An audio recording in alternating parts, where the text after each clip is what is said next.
عبد الرحمن بن عمر بن ملجم یہ حضرت مولا علی کا قاتل ہے. یہ کیوں مار رہے تھے؟ حضرت علی کو شہید کیوں کر رہے تھے؟ آپ جب فیصلہ دیتے تو یہ کہتے ان الحکم الا للہ، فیصلہ اللہ کا ہوتا ہے، حکم ہمیشہ اللہ کا ہوتا ہے. ہم جو ہے نا نہیں مانتے آپ کی بات. یہ خارجی لوگ تھے، ان کی عبادت کا اتنا شوق ہے. عبد الرحمن بن عمر بن ملجم کا یہ جب حضرت علی کو شہید کر لیا انہوں نے تو اس وقت اس کو پکڑا گیا. پکڑ کر کہا گیا کہ اس کو قید کرتے ہیں، ماریں گے تو بعد میں، پہلے اس کی زبان کاٹتے ہیں. جب زبان کاٹنے لگے تو جسم پر لرزہ طاری ہو گیا. جب لرزہ اس پر طاری ہوا، اس قاتل پر، حضرت مولا علی کے قاتل پر لرزہ طاری ہوا، صحابہ پوچھنے لگے ڈر گیا؟ کہا نہیں ڈرا نہیں ہوں. کہا کیا؟ پھر یہ لرزہ کیوں طاری ہے؟ سنیے گا.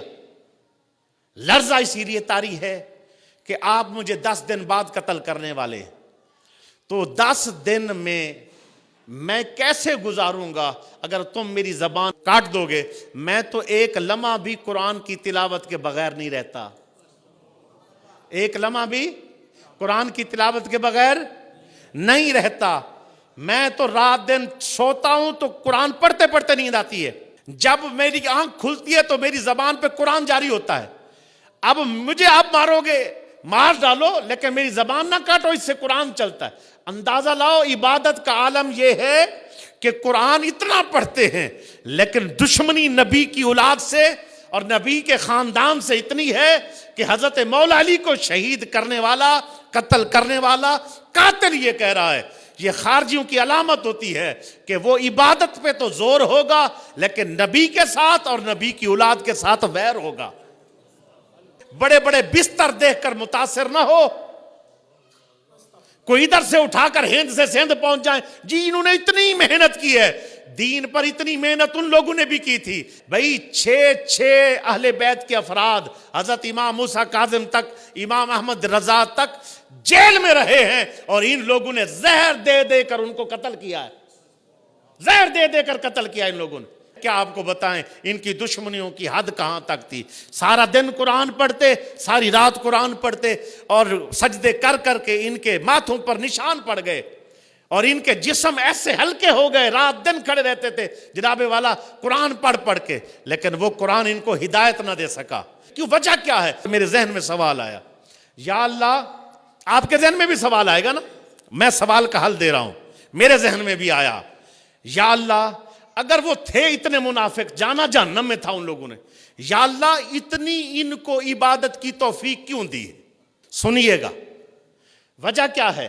وجہ یہ ہے کہ جس وقت بندہ ایک کام کر کے محنت کر کے مال جمع کر لیتا ہے، اب اس کو یہ ہوتا ہے اس مال سے میں فائدہ اٹھاؤں گا. جب وہ مال کے فائدہ اٹھانے کا ٹائم آتا ہے اس کا مال سارا ضائع ہو جاتا ہے. سارا اتنی محنت کی، کمایا اور کام نہیں آیا. انہوں نے چلے کاٹے، محنت کی، کوششیں کی، سجدے مارے، سارا کچھ کیا. جب گئے نا وہاں، چٹ دی اعمال کی، اتنی عبادت، اتنے قرآن، اتنا فلاں، اتنا نفل، اتنا یہ، اتنے صدقے، اتنے سب کچھ پیش کیا. کہا جانے دو، اب قرآن پڑھنے لگا ہوں. سورہ صافات آیت نمبر 25، واقفوہم، روکو ان کو، انہم مسئولون، ان سے سوال ہونا ہے. بول سبحان اللہ. قرآن لے کے آئے، سجدے لے کے آئے، حج لے کے آئے، عبادت لے کے آئے، سب کچھ لے کے، عمرے لے کے آئے. جنت کی ٹکٹ پاس ہے، جنت جا رہے، جنت کے دروازے پر کھڑے ہیں. واقفوہم انہم مسئولون، ان سے ایک سوال باقی ہے. ابھی بھی باقی ہے. کہاں؟ ہاں. کیا سوال ہے؟ کا سوال یہ بتاؤ اہل بیت سے پیار تھا کہ نہیں؟ اگر اہل بیت کے دشمن ہیں اٹھا کے مارو سجدے ان کے منہ پر. اب وہ چیخیں ماریں گے، ہائے جنت یہ تھی، ایک ہی قدم باقی تھا، جنت میں جانے والے تھے، محروم ہو گئے، مارے گئے، برباد ہو گئے، ہلاک ہو گئے، ہماری تو ساری محنت اکارت ہو گئی، برباد ہو گئی، تباہ ہو گئی.